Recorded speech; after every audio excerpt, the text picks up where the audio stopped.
जय श्री कृष्णा, राधे राधे। भगवान श्री लक्ष्मी नारायण जी की जय। आज सावन के अधिक मास की कृष्ण पक्ष की एकादशी तिथि है और इस एकादशी को परमा एकादशी के नाम से जाना जाता है और कुछ स्थानों पर इसे परम एकादशी भी कहते हैं। ये एकादशी हर 3 वर्ष में केवल एक बार ही आती है। आज मैं आपको सुना रहा हूँ परमा एकादशी की बड़ी ही दुर्लभ कथा।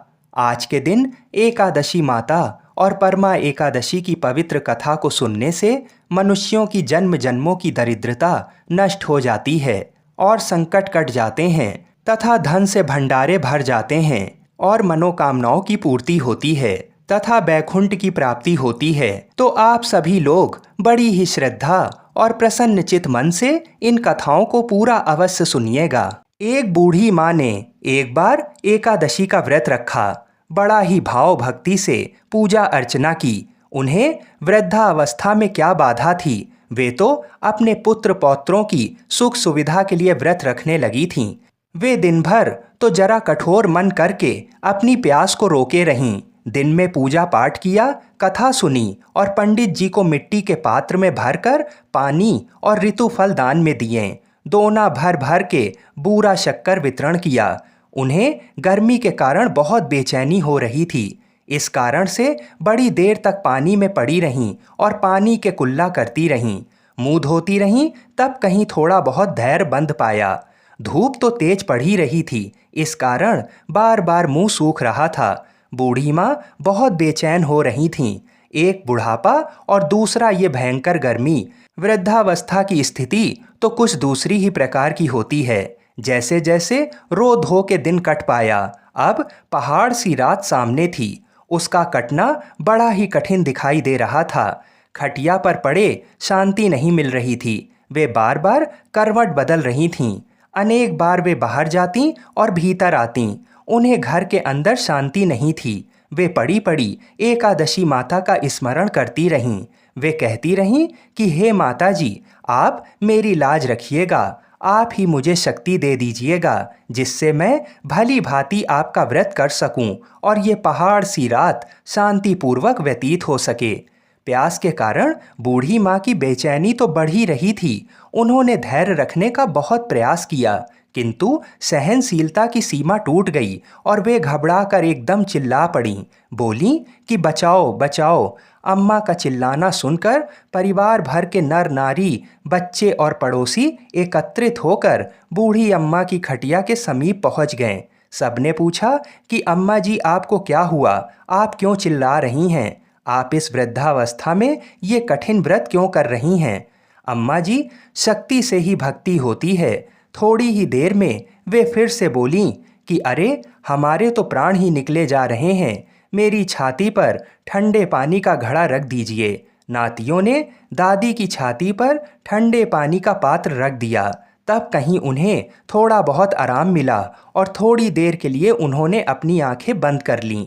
एकादशी माता ने सोचा कि ये बूढ़ी अम्मा हैं तो बहुत कठोर, जरा जाकर उसकी परीक्षा लेना चाहिए।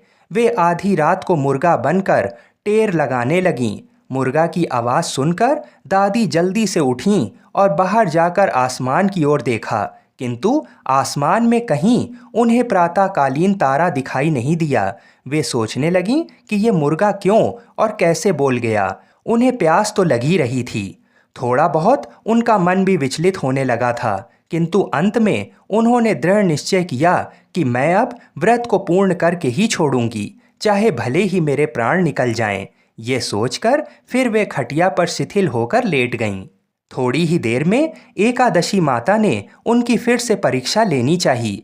एक छोटी सी बालिका एक गिलास में शरबत लेकर उनके सिरहाने खड़ी हो गई और जोर से बोली कि दादी जी, सवेरा हो गया है, आप हाथ मुंह धोकर शरबत पी लीजिए। पहले तो शरबत का गिलास देखकर उनका मन ललचाने लगा, किंतु अचानक व्रत का स्मरण हो आया और उन्होंने सोचा कि मैं किसी भी प्रकार से अभी शरबत नहीं पी सकती हूँ, और वे शांतिपूर्वक अपनी खटिया पर लेट गईं। फिर थोड़ी ही देर में उन्हें ऐसा लगा जैसे किसी ने उन्हें पानी के कुएं में पटक दिया हो। वे बड़ी देर तक उस कुएं में हाथ पांव चलाती रहीं, किंतु उन्होंने अपने मुंह में पानी की एक बूंद भी नहीं जाने दी और वे दृढ़तापूर्वक अपना व्रत पालती रहीं। थोड़ी ही देर में ना जाने कहाँ से सामने आग जलने लगी, जिससे भारी गर्मी बढ़ने लगी। प्यास के कारण प्राण निकलने लगे, किंतु बूढ़ी अम्मा का कुछ भी नहीं बिगाड़ पाया। वे जहाँ की तहाँ मुस्कुराती हुई सी बैठी रहीं। थोड़ी ही देर में बाहर प्रकाश दिखाई देने लगा। ऐसा लगा कि जैसे सवेरा हो गया हो। बूढ़ी अम्मा ने जब बाहर निकल कर देखा तो समझ गईं कि अभी सवेरा होने में 3-4 घंटे की देरी है। ये जानकर वे शांतिपूर्वक इधर उधर घूमने फिरने लगीं। एकादशी माता ये बात अच्छी तरह से समझ गईं कि ये बूढ़ी अम्मा किसी भी प्रकार से अपने व्रत से नहीं टल सकती हैं। वे उनके सत्य व्रत को अच्छी तरह से समझ गईं। सवेरा होते ही बूढ़ी माता ने स्नान किया, भगवान का पूजन पाठ किया, एकादशी माता की कथा सुनी, ब्राह्मणों को दक्षिणा देकर भोजन कराया। तब कहीं उन्होंने जल ग्रहण किया। कन्याओं को भोजन कराने के बाद अम्मा ने स्वयं भोजन किया। उस श्रेष्ठ व्रत के प्रताप से बूढ़ी अम्मा की आयु में वृद्धि हो गई। उनका घर परिवार हरा भरा हो गया। घर में अब उनके कोई अभाव नहीं रहा। वे हर तरह के सुख साधनों से संपन्न हो गईं। नाती नातिनों से उनका घर भर गया और वे उसी दिन से 12 महीने की एकादशी का व्रत करने लगीं। एकादशी माता के व्रत के प्रताप से इस संसार में हर प्रकार के सुख भोग कर अंत में वैकुंठ धाम को चली गईं। जैसे एकादशी माता ने बूढ़ी माता और उनके परिवार को हरा भरा किया, ऐसे ही एकादशी माता हम सभी की मनोकामनाओं को पूर्ण करें। बोलिए श्री लक्ष्मी नारायण भगवान की जय। आइए भगवान श्री लक्ष्मी नारायण जी के चरणों का ध्यान करते हुए परमा एकादशी की पौराणिक कथा को सुनते हैं। एक बार अर्जुन ने कहा, हे कमल नयन, आपने शुक्ल पक्ष की एकादशी का विस्तार पूर्वक वर्णन कर मुझे सुनाया, अतः अब आप कृपा करके मुझे अधिक मास के कृष्ण पक्ष की एकादशी का क्या नाम है, इसमें किस देवता का पूजन किया जाता है तथा इसके व्रत से किस फल की प्राप्ति होती है, इन सब के बारे में भी मुझे बताइए। तब भगवान श्री कृष्ण जी बोले, हे अर्जुन, अधिक मास के कृष्ण पक्ष में जो एकादशी आती है वह परमा एकादशी कहलाती है। इस एकादशी की पावन कथा जो कि महर्षियों के साथ काम्पिल्य नगरी में हुई थी, वह मैं तुमसे कहता हूँ, इसे ध्यान पूर्वक श्रवण करो। काम्पिल्य नगरी में सुमेधा नाम का एक अत्यंत धर्मात्मा ब्राह्मण रहता था। उसकी स्त्री अत्यंत पवित्र तथा पतिव्रता थी। किसी पूर्व पाप के कारण वह दंपति अत्यंत दरिद्रता का जीवन व्यतीत कर रहे थे। ब्राह्मण को भिक्षा मांगने पर भी भिक्षा नहीं मिलती थी। उस ब्राह्मण की पत्नी वस्त्रों से रहित होते हुए भी अपने पति की सेवा करती थी तथा अतिथि को अन्न देकर स्वयं भूखी रह जाती थी और पति से कभी भी किसी वस्तु की मांग नहीं करती थी। दोनों पति पत्नी घोर निर्धनता का जीवन व्यतीत कर रहे थे। एक दिन ब्राह्मण अपनी पत्नी से बोला, हे प्रिय, जब मैं धनवानों से धन की याचना करता हूँ तो वह मुझे मना कर देते हैं। गृहस्थी धन के बिना नहीं चलती, इसलिए यदि तुम्हारी सहमति हो तो मैं परदेश जाकर कुछ काम करूं, क्योंकि विद्वानों ने कर्म की प्रशंसा की है। ब्राह्मण की पत्नी ने बड़े ही विनीत भाव से कहा, हे स्वामी, मैं आपकी दासी हूँ। पति अच्छा और बुरा जो कुछ भी कहे, पत्नी को वही करना चाहिए। मनुष्य को पूर्व जन्म में किए कर्मों का फल मिलता है। सुमेरु पर्वत पर रहते हुए भी मनुष्य को बिना भाग्य के स्वर्ण नहीं मिलता। पूर्व जन्म में जो मनुष्य विद्या और भूमि दान करते हैं, उन्हें अगले जन्म में विद्या और भूमि की प्राप्ति होती है। ईश्वर ने भाग्य में जो कुछ लिखा है उसे टाला नहीं जा सकता। यदि कोई मनुष्य दान नहीं करता तो प्रभु उसे केवल अन्न ही देते हैं। इसलिए आपको इसी स्थान पर रहना चाहिए, क्योंकि मैं आपसे बिछड़कर नहीं रह सकती। पति बिना स्त्री की माता, पिता, भाई, ससुर तथा संबंधी आदि सभी निंदा करते हैं। इसलिए हे स्वामी, कृपा कर आप कहीं ना जाएं। जो भाग में बदा होगा वह यहीं प्राप्त हो जाएगा। स्त्री की सलाह मानकर ब्राह्मण परदेश नहीं गया। इसी प्रकार समय बीतता रहा। एक बार कौंडिन्य ऋषि जी वहां पर आए। ऋषि को देखकर ब्राह्मण सुमेधा और उसकी स्त्री ने उन्हें प्रणाम किया और बोले, आज हम धन्य हुए। आपके दर्शन से आज हमारा जीवन सफल हुआ। ऋषि को उन्होंने आसन तथा भोजन दिया। भोजन देने के बाद पतिव्रता ब्राह्मणी ने कहा, हे ऋषिवर, कृपा कर आप मुझे दरिद्रता का नाश करने की विधि बतलाइए। मैंने अपने पति को परदेश में जाकर धन कमाने से रोका है। मेरे भाग्य से आप आ गए हैं। मुझे पूर्ण विश्वास है कि अब मेरी दरिद्रता शीघ्र ही नष्ट हो जाएगी। अतः आप हमारी दरिद्रता नष्ट करने के लिए कोई उपाय बताइए। ब्राह्मणी की बात सुन कौंडिन्य ऋषि बोले, हे ब्राह्मणी, अधिक मास के कृष्ण पक्ष की परम एकादशी के व्रत से सभी पाप, दुख और दरिद्रता आदि नष्ट हो जाते हैं। जो मनुष्य इस व्रत को करता है वह धनवान हो जाता है। इस व्रत में नृत्य, गायन आदि सहित रात्रि जागरण करना चाहिए। भगवान शंकर जी ने कुबेर जी को इसी व्रत के करने से धनाध्यक्ष बना दिया था। इसी व्रत के प्रभाव से सत्यवादी राजा हरिश्चंद्र को पुत्र, पत्नी और राज्य की प्राप्ति दोबारा हुई थी। तदुपरांत कौंडिन्य ऋषि ने उन्हें एकादशी के व्रत का समस्त विधान कह सुनाया। ऋषि ने कहा, हे ब्राह्मणी, पंचरात्रि व्रत इससे भी ज़्यादा उत्तम है। परम एकादशी के दिन प्रातःकाल नित्य कर्म से निवृत्त होकर विधान पूर्वक पंचरात्रि व्रत आरंभ करना चाहिए। जो मनुष्य 5 दिन तक निर्जल व्रत करते हैं वे अपने माता पिता और स्त्री सहित स्वर्गलोक को जाते हैं। जो मनुष्य 5 दिन तक संध्या को भोजन करते हैं वे स्वर्ग को जाते हैं। जो मनुष्य स्नान करके 5 दिन तक ब्राह्मणों को भोजन कराते हैं वे समस्त संसार को भोजन कराने का फल पाते हैं। जो मनुष्य इस व्रत में अश्वदान करते हैं उन्हें तीनों लोकों को दान करने का फल मिलता है। जो मनुष्य उत्तम ब्राह्मण को तिल का दान करते हैं वे तिल की संख्या के बराबर वर्षों तक विष्णु लोक में वास करते हैं। जो मनुष्य घी का पात्र दान करते हैं वह सूर्य लोक को जाते हैं। जो मनुष्य 5 दिन तक ब्रह्मचर्य पूर्वक रहते हैं वे देवांगनाओं के साथ स्वर्ग को जाते हैं। हे ब्राह्मणी, तुम अपने पति के साथ इसी व्रत को धारण करो। इससे तुम्हें अवश्य ही सिद्धि और अंत में स्वर्ग की प्राप्ति होगी। कौंडिन्य ऋषि जी के वचन अनुसार ब्राह्मण और उसकी स्त्री ने परम एकादशी का 5 दिन तक व्रत किया। व्रत पूर्ण होने पर ब्राह्मण की स्त्री ने एक राजकुमार को अपने यहाँ आते देखा।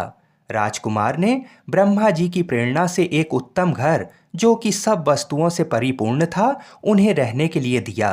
तदुपरांत राजकुमार ने आजीविका के लिए एक गांव दिया। इस प्रकार ब्राह्मण और उसकी स्त्री इस व्रत के प्रभाव से इस लोक में अनंत सुख भोग कर अंत में स्वर्ग लोक को गए। एकादशी व्रत करने वाले व्यक्ति को एकादशी के दिन प्रातः उठना चाहिए। प्रातःकाल की सभी क्रियाओं से मुक्त होने के बाद मिट्टी, तिल, कुश और आंवले के लेप के साथ स्नान करना चाहिए। इस स्नान को किसी पवित्र नदी, तीर्थ या सरोवर अथवा तालाब पर करना चाहिए। स्नान करने के बाद साफ वस्त्र धारण करने चाहिए।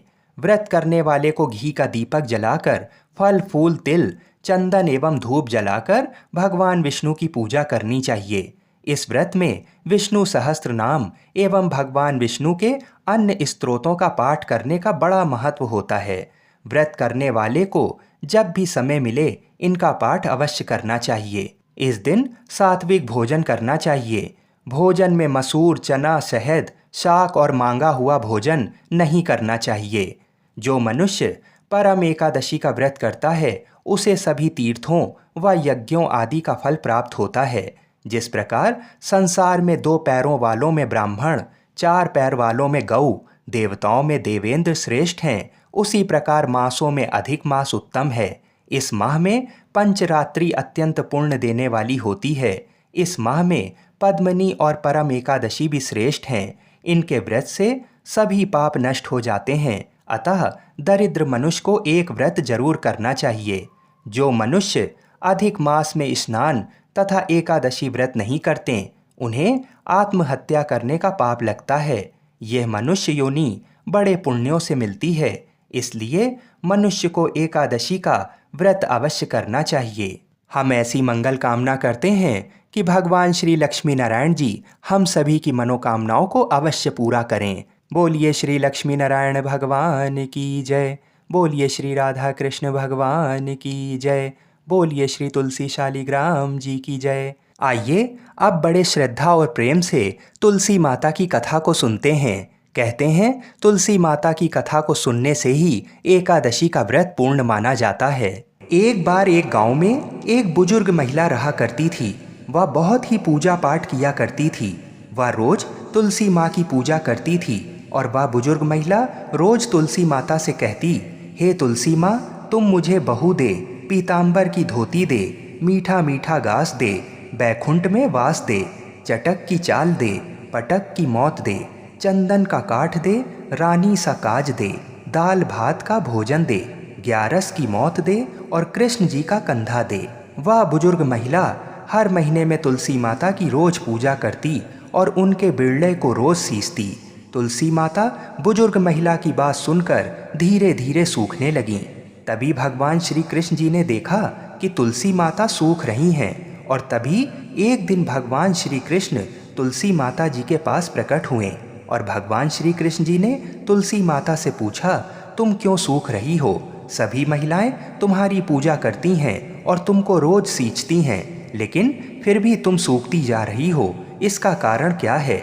जिसके बाद तुलसी माता ने भगवान श्री कृष्ण जी से कहा कि हे प्रभु, एक बुजुर्ग महिला मेरे पास रोज आती है और रोज एक ही बात बोलती है, हे तुलसी माता, सबकी दाता, मैं तेरा बिरला सींचती हूँ, तुम मुझे बहू दे, पीताम्बर की धोती दे, मीठा मीठा घास दे, बैकुंठ में वास दे, चटक की चाल दे, पटक की मौत दे, चंदन का काठ दे, रानी सा राज दे, दाल भात का भोजन दे, 11 की मौत दे और कृष्ण जी का कंधा दे।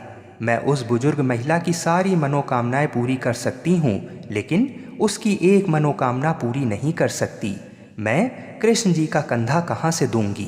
भगवान श्री कृष्ण जी तुलसी माता की बात सुनकर जोर जोर से हंसने लगें और फिर भगवान श्री कृष्ण जी ने तुलसी माता जी से कहा कि तुम चिंता मत करो, जब वह बुजुर्ग महिला की मृत्यु होगी तब मौके पर मैं और आप ही कंधा दे देंगे। आप सुबह जब वह पूजा करने आए तब कह देना कि सब कुछ तुम्हें मिल जाएगा। कुछ दिनों बाद वह वृद्ध महिला ठोकर खाकर रास्ते में गिरकर मर गई। पूरे गांव के सभी लोग आए और उस महिला को सभी लोग धर्मात्मा मानते थे। उसको तुलसा जी की डोकरी कहते थे। उसके परिवार में कोई भी नहीं था, इसलिए गांव वालों ने ही उसके अंतिम संस्कार करने की योजना बनाई और उसे नहलाकर जब बैकुंठी पर बैठाने के लिए उसे उठाने लगे तो उसके मृत शरीर इतना भारी हो गया था कि उसे कोई उठा नहीं पाया। ये सब देखकर वहाँ के सभी लोग तरह तरह की बातें करने लगे और कहने लगे कि ये इतना पूजा पाठ करती थी, हर समय माला फेरती थी, इसलिए ये इतनी भारी हो गई है। वहीं पूरे गांव में चर्चा होने लगी कि डोकरी माई कोई भक्ति नहीं करती थी, ये छल कपट करती थी। हम जिसे धर्मात्मा समझते थे वह पापी है, जो कि किसी से भी नहीं उठ पा रही है। ये इसके कर्मों की सजा है। इधर भगवान ने सोचा कि मेरे भक्तों की निंदा हो रही है, इसलिए भगवान ने बूढ़े ब्राह्मण का भेष धारण करके वहाँ पर आए और वहाँ पर एकत्रित लोगों से पूछने लगे कि यहाँ पर इतनी भीड़ क्यों लगी है, जिससे लोग कहने लगे कि ये डोकरी माई मर गई है और पाप इतना था कि जिससे ये उठ नहीं पा रही है। सब उठा उठा कर थक गए। तब ब्राह्मण ने कहा कि मुझे एक बार डोकरी के कानों में कहने दो, फिर वह देखो कैसे उठती है। तो सभी लोग ने कहा कि आप भी प्रयास करके देख लीजिए। तब भगवान ने उस वृद्ध महिला के कानों में कहा कि हे डोकरी माई, देखो मैं आ गया। और जो डोकरी पूजा करते समय शब्द कहती थी वह शब्द उसके कानों में कहने लगे, तू बिरला सींचूं तेरा, मैं करूं निस्तारा मेरा, डोकरी माई बहू ले, बेटी ले, पोता ले, लड्डू ले, पीताम्बर की धोती ले, गहना ले, घी का घड़ा ले, मीठा मीठा खीर और पूड़ी ले, दाल भात का भोजन ले, धन दौलत ले, बेटा पोता को काम ले, तुलसी को पता ले, मुंह में गंगा जल ले, 11 को दिन ले, चंदन को दाग ले, श्री कृष्ण जी का कंधा ले। इतना सुनते ही डोकरी हल्की हो गई। भगवान ने बोला, आओ और उसको उठाओ। भगवान ने हाथ लगाया और डोकरी उठ गई। सबको बड़ा ही आश्चर्य हुआ। उसे खूब धूमधाम से ले जाया गया। भगवान उसे अपने कंधे पर ले गए। पूरे गांव में इसकी चर्चा होने लगी, जिससे उसको मुक्ति मिल गई और वह बैकुंठ में चली गई। सभी लोग देखते रह गए। सभी लोगों ने देखा कि शमशान घाट तक तो ब्राह्मण साथ ही आया था, लेकिन अब वह दिखाई नहीं दे रहा है। इससे लोगों को समझ में आ गया कि वह कोई और नहीं, स्वयं भगवानी बूढ़े ब्राह्मण के रूप में आए थे। बोलिए श्री राधा कृष्ण भगवान की जय। बोलिए श्री तुलसी शालिग्राम जी की जय। आइए अब तुलसी माता की दूसरी कथा को सुनते हैं। इस कथा को सुनने से एकादशी के व्रत का संपूर्ण फल मिल जाता है। तो आइए प्रसन्न चित्त मन से इस कथा को सुनते हैं। ओम नमो भगवते वासुदेवाय। जय श्री राधे कृष्ण मित्रों, स्वागत है आपका अपने चैनल गुरुवाणी में। वर्ष 2022 के तुलसी विवाह पर्व की आप सभी को हार्दिक शुभकामनाएं। बोलिए श्री लक्ष्मी नारायण भगवान की जय। बोलिए श्री तुलसी शालिग्राम भगवान की जय। हर साल कार्तिक मास के शुक्ल पक्ष की एकादशी को तुलसी विवाह का आयोजन किया जाता है।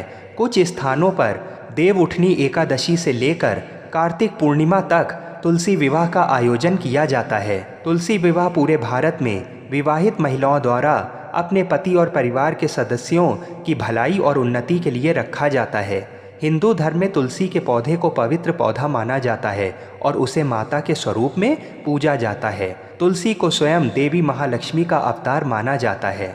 युवतियाँ वैवाहिक सुख की प्राप्ति के लिए पूरी श्रद्धा के साथ देवी लक्ष्मी से प्रार्थना करती हैं। तुलसी विवाह अविवाहित महिलाओं द्वारा भी अच्छे पति की कामना के लिए किया जाता है। देव उठनी एकादशी के दिन भगवान विष्णु के शालिग्राम अवतार के साथ माता तुलसी का विवाह करने की परंपरा है और इसी दिन से विवाह एवं अन्य सभी मांगलिक कार्य आरंभ हो जाते हैं। कहते हैं इस दिन तुलसी विवाह की कथा सुनना भी अनंत फलों को देने वाला होता है। तो आइए भगवान श्री लक्ष्मी नारायण जी के चरणों का ध्यान करते हुए तुलसी विवाह की कथा को सुनते हैं। सावर्णी मुनि की पुत्री तुलसी अपूर्व सुंदरी थीं। उनकी इच्छा थी कि उनका विवाह भगवान नारायण के साथ हो। इसके लिए उन्होंने नारायण पर्वत की घाटी में स्थित बद्री वन में घोर तपस्या की। दीर्घ काल तक तपस्या के उपरांत ब्रह्मा जी ने प्रसन्न होकर दर्शन दिया और वर मांगने को कहा। तुलसी जी ने कहा, सृष्टिकर्ता ब्रह्मदेव, आप अंतर्यामी हैं, सबके मन की बात जानते हैं, फिर भी मैं अपनी इच्छा आपसे बताती हूँ। मैं चाहती हूँ कि भगवान श्री नारायण मुझे पति रूप में मिलें। ब्रह्मा जी ने कहा, तुम्हारा अभीष्ट तुम्हें अवश्य मिलेगा। अपने पूर्व जन्म में किसी अपराध के कारण तुम्हें श्राप मिला है। इसी प्रकार भगवान श्री नारायण के एक पार्षद को भी दानव कुल में जन्म लेने का श्राप मिला है। दानव कुल में जन्म लेने के बाद भी उसमें नारायण का अंश विद्यमान रहेगा। इसलिए इस जन्म में पूर्व जन्म के पाप के शमन के लिए संपूर्ण नारायण तो नहीं मिलेंगे, लेकिन नारायण के अंश से युक्त दानव कुल जन्मे उस शापग्रस्त पार्षद से तुम्हारा विवाह होगा। शाप मुक्त होने पर भगवान श्री नारायण सदा सर्वदा के लिए तुम्हारे पति हो जाएंगे। तुलसी ने ब्रह्मा के इस वर को स्वीकार किया, क्योंकि मानव कुल में जन्म के कारण उस मायावी भोग को तो भोगना ही था। तुलसी बद्री वन में ही रहने लगी। नारायण का वह पार्षद दानव कुल में जलंधर के नाम से पैदा हुआ था। कुछ दिनों बाद वह भ्रमण करता हुआ बद्री वन में आया। यहाँ तुलसी को देखते ही वह उस पर मंत्रमुग्ध हो गया। तुलसी के सामने उसने अपने विवाह का प्रस्ताव रखा। इतने में ही महाब्रह्मा जी आ गए और तुलसी से कहा, तुलसी, जलंधर को देखो, कैसा देवोपम उसका स्वरूप है। दानव कुल में जन्म लेने के बाद भी लगता है जैसे इसके शरीर में नारायण का वास हो। तुम प्रस्ताव को सहर्ष स्वीकार कर लो। तुलसी को भी लगा कि उसकी तपस्या पूर्ण हुई, उसे इच्छित फल मिला है। जलंधर के साथ उसका गंधर्व विवाह हो गया और वह जलंधर के साथ उसके महल में पत्नी बनकर आ गई। जलंधर ने अपनी परम सुंदरी सती साध्वी पत्नी तुलसी के साथ बहुत दिनों तक राज्य किया। उसने अपने राज्य का इतना विस्तार किया कि देवलोक तक उसके अधिकार में आ गया। स्वर्ग का सुख भोगने वाले देवताओं की दशा भिखारियों जैसी हो गई। जलंधर किसी को कष्ट नहीं देता था, पर अधिकार और राज्य छिन जाने से सारे देवता मिलकर ब्रह्मा, विष्णु और शिव जी की सभा में गए तथा अपनी विपत्ति सुनाई। ब्रह्मा जी ने कहा, तुलसी परम साध्वी हैं, उसका विवाह जलंधर से मैंने ही कराया था। जलंधर को तब तक नहीं हराया या मारा जा सकता जब तक तुलसी को ना छला जाए। विष्णु जी ने कहा, जलंधर पूर्व जन्म में मेरा पार्षद था। श्राप के कारण उसे दैत्य कुल में जन्म लेना पड़ा। इस जन्म में भी मेरा अंश उसमें व्याप्त है। साथ ही तुलसी के पतिव्रत धर्म से वह अजय है। फिर देवताओं की सहमति से भगवान शिव ने जलंधर के पास संदेश भेजा कि या तो वह देवताओं को राज्य लौटा दे या फिर उनसे युद्ध करे। जलंधर शंकर के पास पहुंचा। उसने कहा, देवाधिदेव, आपके लिए देवताओं का पक्ष लेना उचित नहीं है। राज्य बढ़ाना हर राजा का कर्तव्य है। मैं किसी को दुखी नहीं कर रहा हूँ। देवताओं से कहिए कि वे मेरी प्रजा बनकर रहे। मैंने आपका कोई भी अपमान नहीं किया है। हमारा आपका युद्ध शोभा नहीं देता है। अगर आप हार गए तो बड़ी लज्जा की बात होगी। मैं हार गया तो आपकी कीर्ति बहुत अधिक नहीं बढ़ेगी। भगवान शंकर फिर हंसने लगे। वे तो सब रहस्य समझते थे। तुलसी और जलंधर के पूर्व जन्म के श्राप की अवधि लगभग पूरी हो चुकी थी। फिर शंकर जी बोले, इसमें कीर्ति और लज्जा की बात नहीं है। तुम देवों को राज्य लौटाकर उन्हें उनके पद पर प्रतिष्ठित होने दो। युद्ध से बचने का यही एक उपाय है। जलंधर ने कहा, मैंने युद्ध के बल से देवलोक जीता है। कोई उसे युद्ध के द्वारा ही वापस ले सकता है। ये मेरा अंतिम उत्तर है। अब मैं जा रहा हूँ। ऐसा कहकर जलंधर चला गया। उसने अपनी पत्नी तुलसी को सारी बातें बताईं और कहा, कर्म भोग सब काल सूत्र में बंधा है। जीवन में हर्ष, शोक, भय, सुख, दुख, मंगल, अमंगल काल के अधीन है। हम तो केवल निमित्त हैं। संभव है भगवान शिव देवों का पक्ष लेकर मुझसे युद्ध करें। तुम चिंता मत करना, तुम्हारा सती तेज मेरी रक्षा करेगा। दूसरे दिन भगवान शंकर के नेतृत्व में देवताओं ने युद्ध छेड़ दिया। जलंधर ने भीषण बाणों की वर्षा कर उनका वेग रोका। उसके प्रहार से देवता डगमगाने लगे। उसने दानवी शक्ति का प्रयोग कर मायावी युद्ध आरंभ किया। युद्ध स्थल पर वह किसी को भी दिखाई नहीं देता था, पर उसके अस्त्र शस्त्र प्रहार कर देवों को घायल कर रहे थे। देवगण अपने अस्त्र चलाएं तो किस पर चलाएं, क्योंकि कोई शत्रु सामने था ही नहीं। कई दिनों तक इस तरह भयंकर युद्ध चला। जलंधर पराजित नहीं हुआ। तब शिव जी ने विष्णु से कहा, विष्णु, कुछ तो उपाय करो, अन्यथा मेरा तो सारा यश मिट्टी में मिल जाएगा। विष्णु जी ने सोचा, बल से तो जलंधर को हराया नहीं जा सकता, इसलिए छल का सहारा लेना ही पड़ेगा। उन्होंने तुरंत अपना स्वरूप जलंधर जैसा बनाया और अस्त्र शस्त्र से सुसज्जित हो तुलसी जी के पास पहुंच गए। बोले, प्रिय, मैं युद्ध जीत गया। सारे देवता भगवान शंकर समेत हार गए। इस खुशी में आओ, मैं तुम्हें अपने अंग से लगा लूं। पति को प्रत्यक्ष खड़ा देख तथा विजय का समाचार सुन वह दौड़कर मायावी जलंधर के गले से लिपट गई। इस प्रकार पति पत्नी दोनों ने आलिंगन हो खूब खुशी मनाई। पर पुरुष के साथ इस प्रकार के व्यवहार से उसका सती तेज नष्ट हो गया। उसका सती तेज जो जलंधर की कवच के रूप में रक्षा कर रहा था, वह कवच नष्ट हो गया। जलंधर शक्तिहीन हो गया। ये जानते ही भगवान शंकर ने अपने त्रिशूल से प्रहार किया। त्रिशूल के लगते ही जलंधर जलकर भस्म हो गया। जलंधर के मरने को जानकर विष्णु अपने असली रूप में आ गए। सामने अपने पति जलंधर के स्थान पर भगवान विष्णु को खड़ा देख तुलसी बहुत विस्मित हुई। उसको पता लग गया कि स्वयं नारायण ने उसके साथ छल किया है। क्रोध में आकर तुलसी जी ने श्राप दिया, एक सती स्त्री का सतीत्व भंग करने के अपराध में तुम हृदयहीन पत्थर हो जाओ। विष्णु जी ने तुलसी के श्राप को सिरोधार्य कर कहा, देवी, तुम्हारे तथा जलंधर के कल्याण के लिए मुझे ऐसा करना पड़ा। तुम दोनों को श्राप मुक्त करना था। तुम भी अब अपना शरीर त्याग कर तुलसी बिरवा के रूप में जन्म लोगी और मेरी पूजा तुलसी दल से होगी। मैं शालीग्राम पत्थर बनूंगा। मेरे शीश पर तुम आदर से विराजमान होगी। तुम्हारे पति की हड्डियों के चूर्ण से शंख की उत्पत्ति होगी। उस शंख ध्वनि से देवताओं तथा मेरी पूजा आराधना होगी। जहाँ शंख ध्वनि होगी वहाँ मंगलमय मैं विराजमान रहूँगा। तुमने पूर्व जन्म में बद्रीवन में मुझे पाने के लिए बड़ी तपस्या की थी। अब अगले जन्म में मैं नारायण प्रस्तर के रूप में बद्रीनाथ वन में स्थापित होऊंगा और मेरी पूजा अर्चना फल फूल से ना होकर तुम्हारी तुलसी दल से होगी। मेरे शीश पर विराजमान होकर तुम मुझसे भी ऊंचा पद प्राप्त करोगी। बोलिए श्री लक्ष्मी नारायण भगवान की जय। बोलिए श्री तुलसाजी शालीग्राम जी की जय। जय श्री राधे कृष्ण।